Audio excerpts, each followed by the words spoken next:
और इस पर बात करने के लिए हमारे साथ हमारे संवाददाता जुड़े हुए हैं। चेन्नई से हमारे साथ अभिषेक हैं, राकेश दिल्ली से हैं, मनीष अवस्थी हमारे पॉलिटिकल एडिटर स्टूडियो में मेरे साथ मौजूद हैं। अभिषेक, सबसे पहले आपके पास ऐसी खबरें आ रही हैं, कहा जा रहा है कि कोई भी बीसीसीआई का सदस्य जो था उसने श्रीनिवासन के इस्तीफे की सीधे तौर पर मांग नहीं की, किसी ने भी खुलकर नहीं कहा कि श्रीनिवासन को इस्तीफा देना चाहिए। क्या खबर है आपके पास?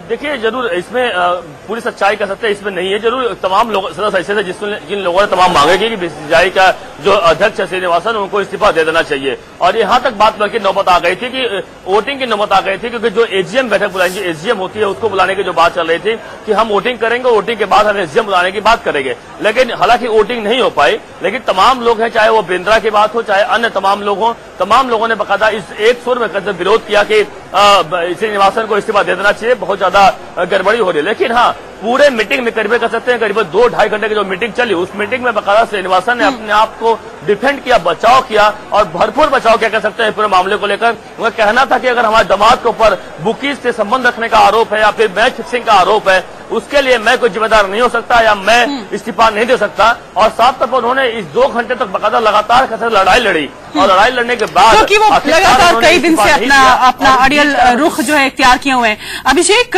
इसके अलावा ये भी कहा जा रहा है, कुछ इस तरह की भी खबर आ रही थी कि संजय जगदाले और अजय शिर्के से कहा गया कि आप अपना इस्तीफा वापस ले लें, आपका इस्तीफा मंजूर नहीं किया जा रहा है, और संजय जगदाले इसके लिए ज्यादा तैयार नहीं है। क्या इस तरह की खबर भी आ रही है, इस्तीफा वापस लेने के लिए तैयार नहीं है?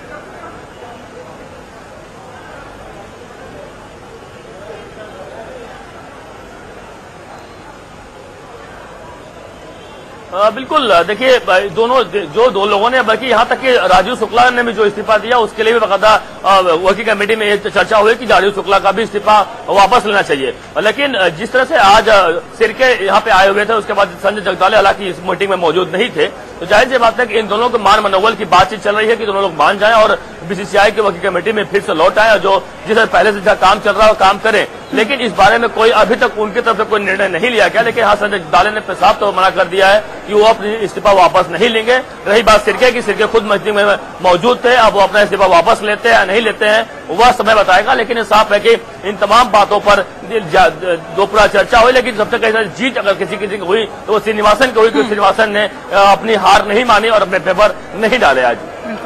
अभिषेक, ये बताइए, बीसीसीआई की इस आपात बैठक के बाद क्या कोई बाहर आकर मीडिया से बात किया है? आप लोग किसके इंतजार में हैं? क्या कोई आकर बताएगा कि आखिर मीटिंग में क्या फैसला हुआ?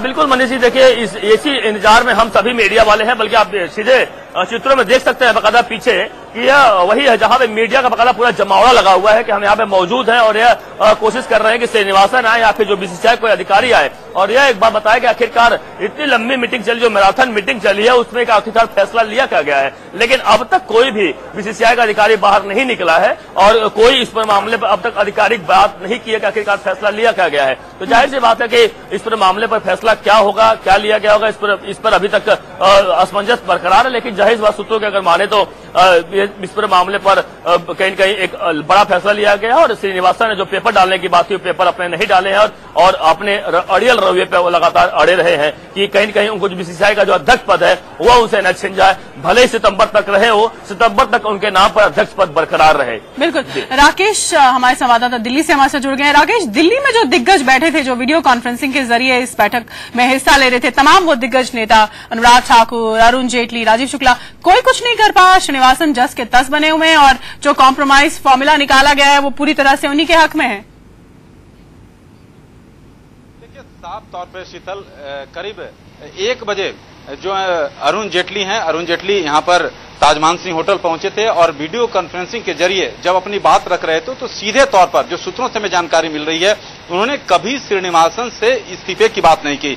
तो ये किस तरह की बात है? आप जिस तरह से आपने कहा था कि 24 घंटे के अंदर एक बड़ा निर्णय होगा, क्या यही निर्णय था कि अपने पद से अध्यक्ष श्रीनिवासन के खिलाफ गंभीर आरोप लगते हैं और आप अपने पद से जो डे टू डे कार्यवाही है उससे अलग रहेंगे? आप एक अंतरिम अध्यक्ष होगा, और अंतरिम अध्यक्ष कौन होगा?